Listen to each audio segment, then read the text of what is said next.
Hey creators, what's up? It's your girl Jamila and welcome back to my laboratory.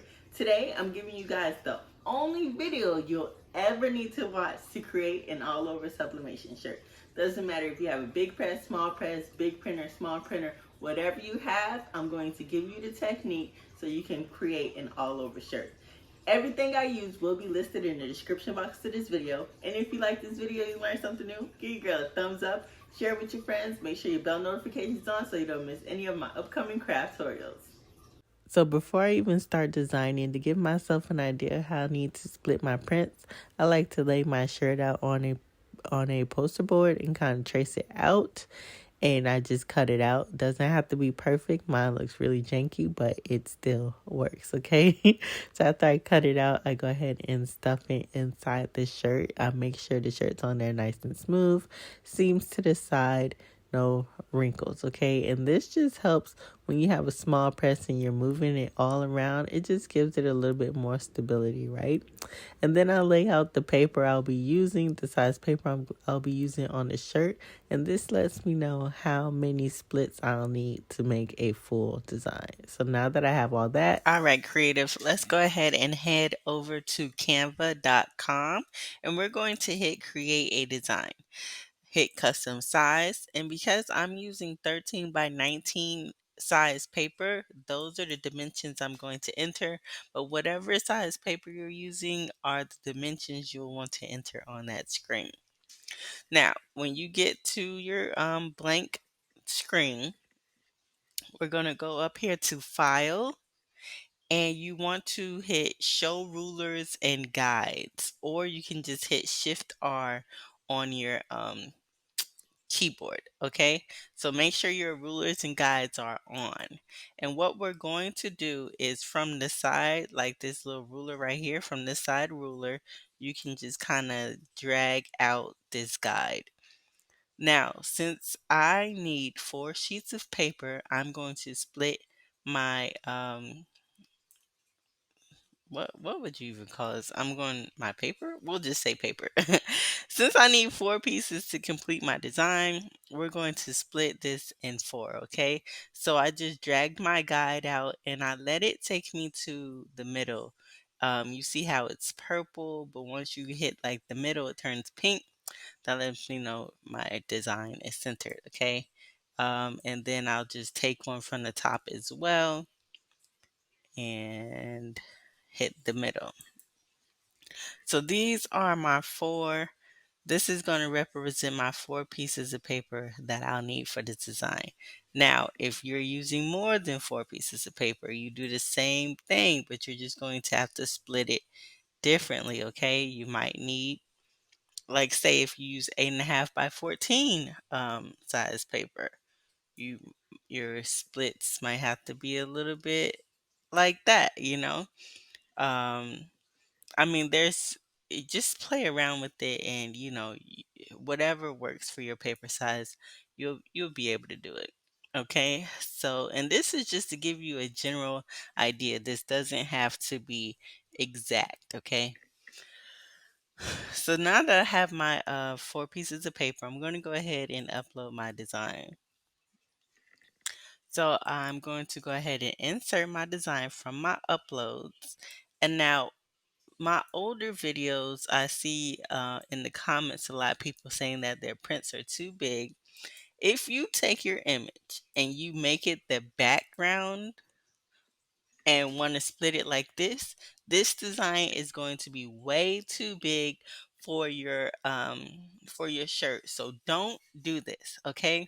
You don't want to fill the background with your images. When you do your design, if you're using Canva, you just want to keep it like kind of focused in the middle right here. Don't worry about all this white space out here. That is fine. Okay. You don't want to fill that up. Whatever your main focus in, like whatever your main design for your shirt is going to be, you want to keep that focus like right here in the middle, like literally no bigger than what I have on the screen. Okay. And so you see in the 4 sizes, this is how my image is going to print. Um, half his face gonna be right here, and this is how it's going to be broken up, and this is how I will need to piece it back together. So just to make this, a little more seamless, because this is, I wouldn't necessarily call this a full print. This would probably be just like a center print. But to make this an all over shirt design, I'm just going to go ahead and change the background to black. Okay, and it makes it pop a little bit more, and it'll go great with our shirt. So I'm just going to size this down just a little bit more, just to make sure it's not too big for our shirt. Okay, so this is our design. So now you're going to go ahead and download this design to your computer as a PNG. Okay, so we're going to go ahead and hit download.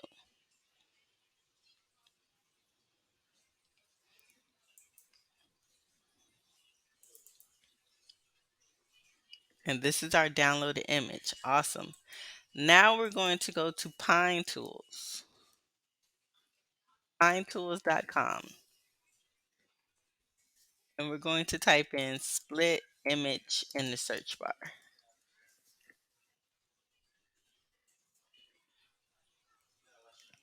Upload the image that you just downloaded.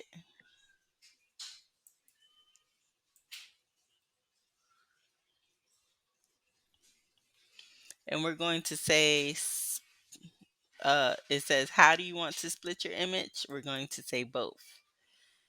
Quantity of blocks, we need 4.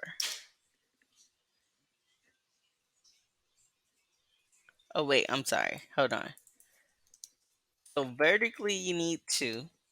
Horizontally, you need 2. Okay, so yeah, so that's going to give us 4. So once you have that, go ahead and hit split image.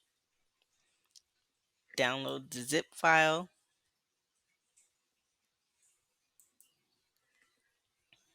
Extract the zip file.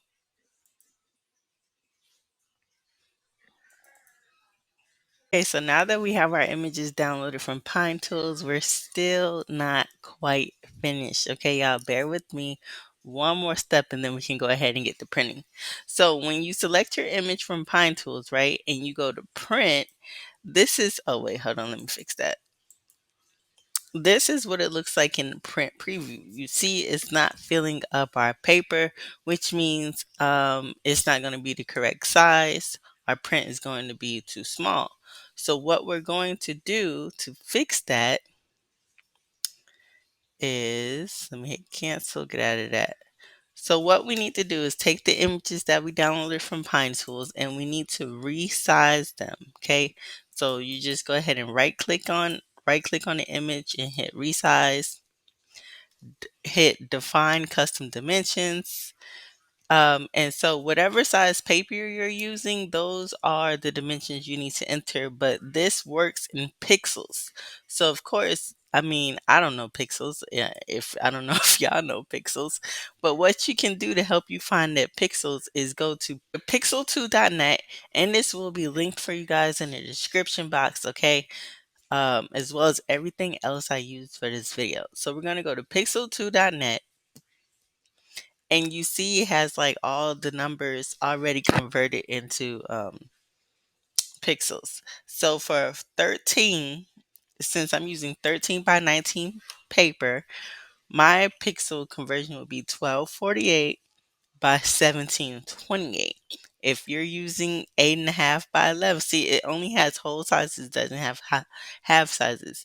So if you're using like 8.5 by 14 paper, either use the 768 or the 864. You have to play around in your print preview to see, which one fills the paper the best. Okay, so it's pixel2.net. And again, it will be linked in the description box if you didn't catch what I said. Okay, so you go ahead and take the dimensions that it gives you. Go back to your image, right click, hit resize, define custom dimensions.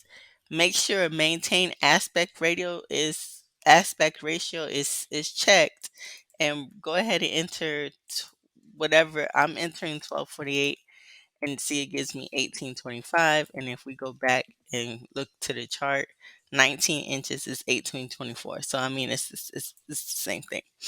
Okay, so now we know we're going to go ahead and save that.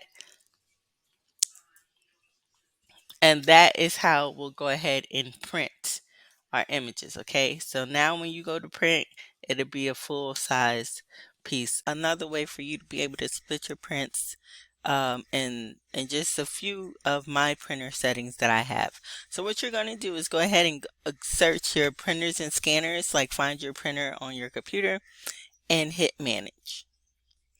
Then we're going to go down here to where it says printing preferences and click it.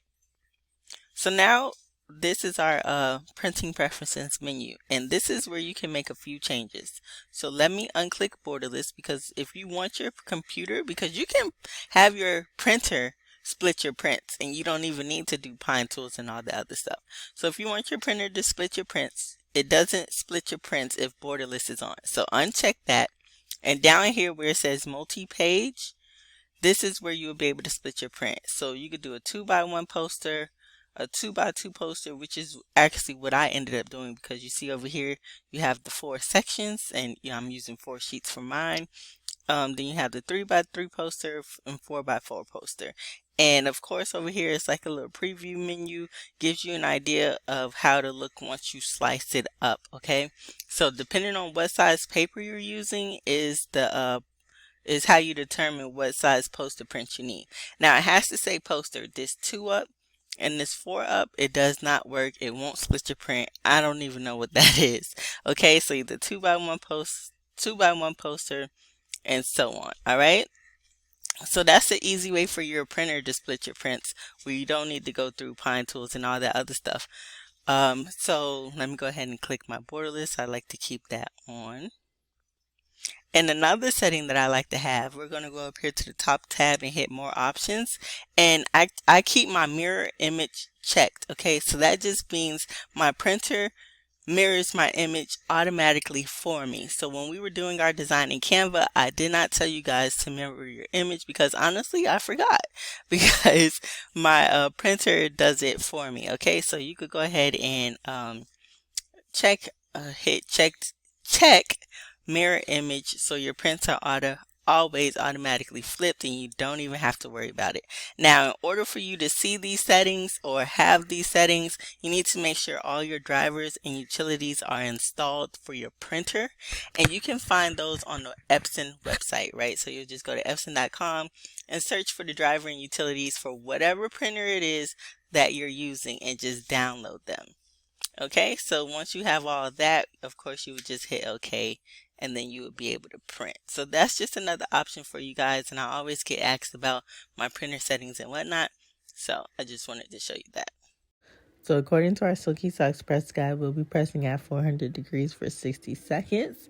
So while we're taping all our pieces together, we'll go ahead and warm up our heat press, because y'all, sometimes this does take a little minute. So we'll just go ahead and take our heat tape sticky side up and place that on the back of our image. And we're only going to use half of the sticky tape for each piece of paper that we're piecing together, okay? We don't want to just put the whole, we want to leave enough room on the tape to add the other image when we start piecing it together. And when I piece it together, I kind of like to focus on one spot on the image and line that up. And usually that allows the whole image to line up correctly. Sometimes it does take, 1 or 2 tries to get it together. But the name of this game is patience, y'all. And you want these to touch or have a very slight overlap, okay? And again, you guys, everything I use will be linked in the description box of this video.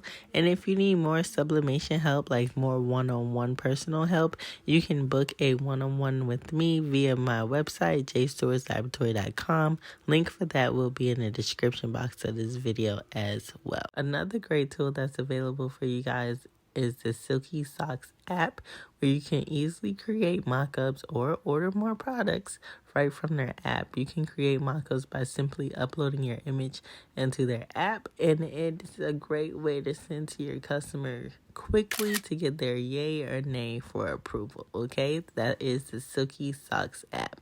So once we have everything pieced together, it should look like this. Bomb. Look how good that looks, y'all. We are on a roll. So next thing we're going to do is go ahead and lint roll our shirt really well. I lint rolled the white part I'll be pressing on as well as the sleeve, and I made sure my shirt was as smooth as possible. Now I'll just take my Craft Bond adhesive spray and I'll spray the shirt pretty good. Like, you know, you don't want to be too heavy-handed, but you don't want to be too light either. So we'll just go ahead and spray that, and we'll lay our image onto the shirt. Now be careful with this part, you guys. I wasn't really careful when I did this, and I saw my image move a little bit, but I didn't pay any mind. But you'll see at the end of the video where I should have stopped and fixed it before I placed it on there. But once you get your image on there, just go ahead and smooth it out. Make sure that it's stuck to the shirt really well. And then we'll just go ahead and move over to the press. And you'll just press in sections, each section at 400 degrees for 60 seconds. And you'll just rotate your shirt all the way around.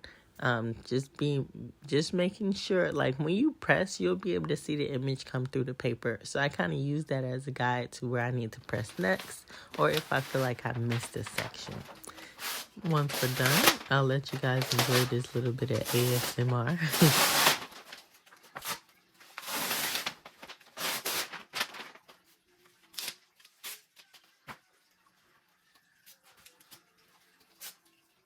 And here is the results. It looks really well, even though it does have that big line down the middle where my design shifted. But as always, guys, thanks for watching. Don't forget to like, share, and subscribe. And until next time, I'll see you later.